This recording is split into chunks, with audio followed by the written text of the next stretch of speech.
GYGB. Who this? Do this for me? Future prospects.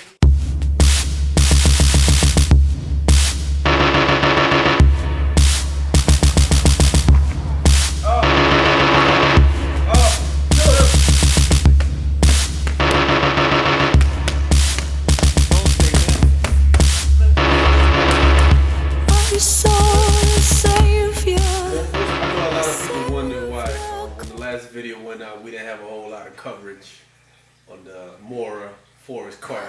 You saw it for yourself tonight why we didn't address that card. Like, I mean, I can't even find first of all, I mean, you know, just talking about the sensational aspect of the fight. The fight was riddled with boos all throughout.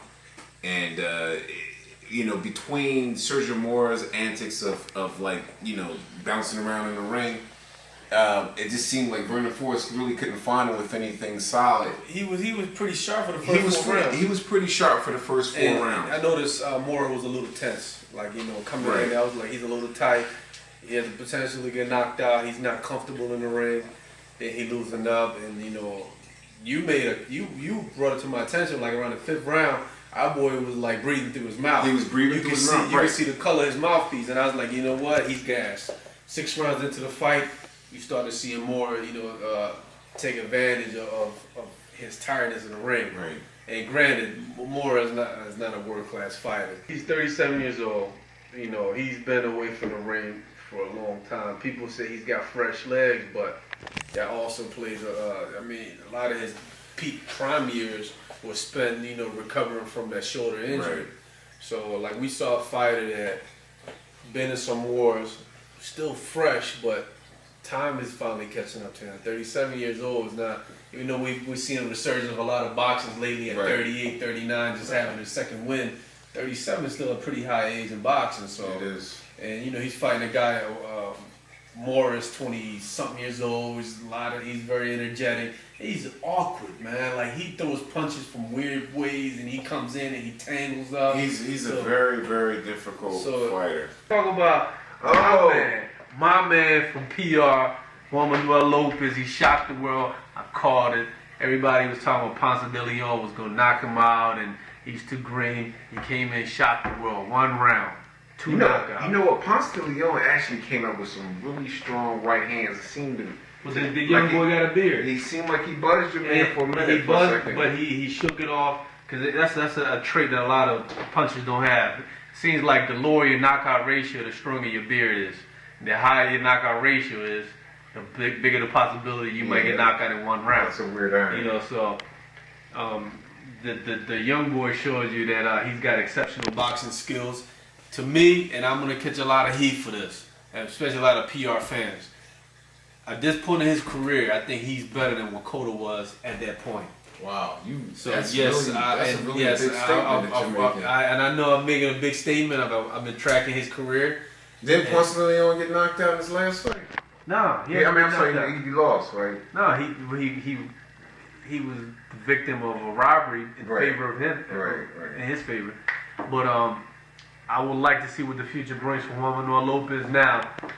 He's a champion, 122 at the WBO championship, got the belt.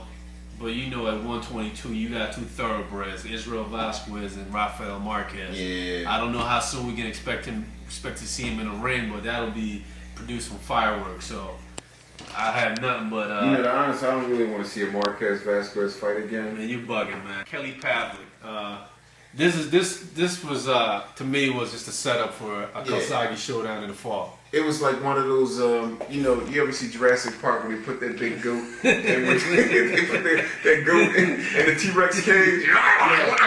That's exactly what it was. Most disrespectful thing I seen was when my man Gary Locke walked into the ring, and on the back of his jacket it said Team Calzaghe. Hey, you know what? That was humiliating. I don't understand what that was about. You can't. I mean, a fight like that on national TV, you can't even put your man's name. You can't put Team Lockett on the back.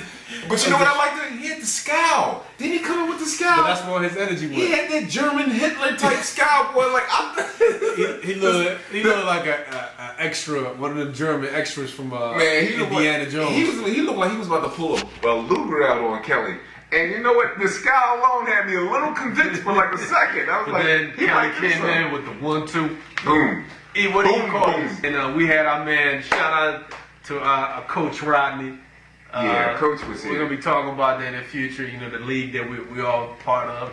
Coach was here, and Coach was seen to be, he fell in love with Kelly's 1-2. He was like, the 1 and the 2 is so deliberate. Look at that. He's got power in both And hands. he said he had power in both hands, and I think that's what made Kelly. What he said was probably profound. He said that the body can say, a lot of times your 1 is like the setup punch, and sometimes you know your 1 is like a tap punch, but your 2 is the power punch. But in Kelly's case, his 1 and the 2 are like the same. It's like to the point that he don't need no 3 and no 4. He doesn't need a 3. He steps all the way in on this one and walks you down. Right. Walks you down. So his 1 and 2, he says the body just cannot sustain that type of punishment. I.e., Jermaine Taylor when he get the shoulder triggered with that 1-2.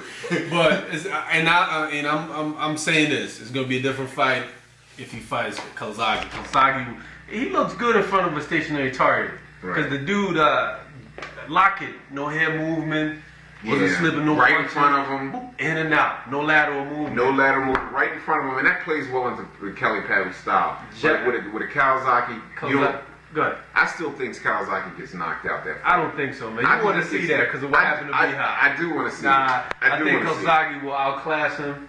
Shout out to Great Britain, all our British fans.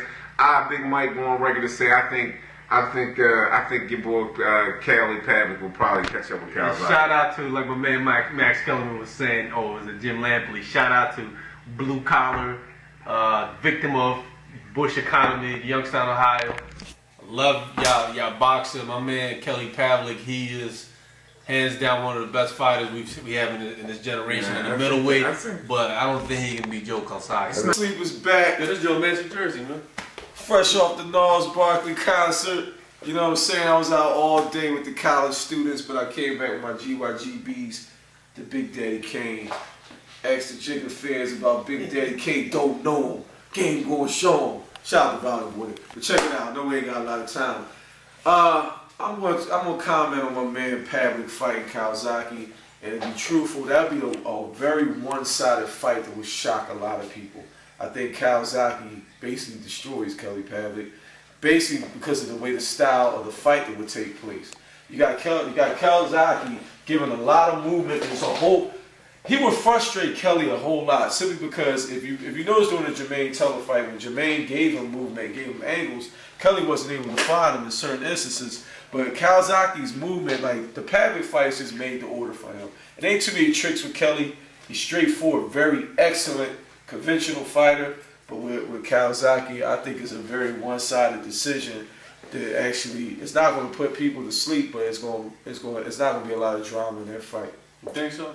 I don't think there's going to be a lot of drama. I think there's going to be a lot of pounding on Kelly, a lot of frustration from Kelly. I think he'll be able to knock Kelly out, but I think it'll just be a one-sided point decision for Calzaghe.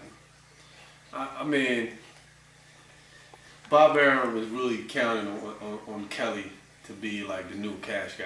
Right. Like if you would have seen Borough Hall tonight, it was like if Gotti was reborn already. He's got all the fans down there, and Jim Lampley and his cohorts kind of anointing him as the fighter.